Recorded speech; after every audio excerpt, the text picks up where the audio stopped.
Ukiwahi chukua loan kama hizi zenye huwa napeana za magari, umewekelea logbook yako ama umewekelea title ama kitu ingine, alafu ukuje kuchotwa sababu wewe ni mgonjwa, ulishindwa kulipa ama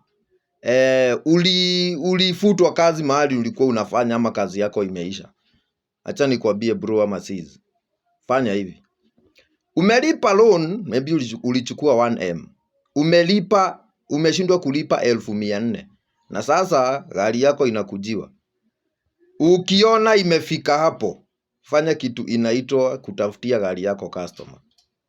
Wacha kukaa kwa nyumba, unaanza sasa stress, unaanza kukunywa dawa za pressure.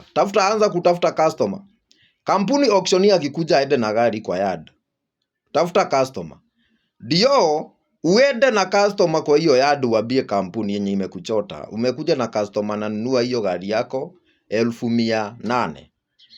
So sababu kampuni ndio iko na logbook ama ndio iko na title, uuze 1800, walipe zao 1400 na wewe ubaki na zako 1400. But ukinyamaza itakuwa gazetted, gari yako itauzwa na hakuna kitu utapata.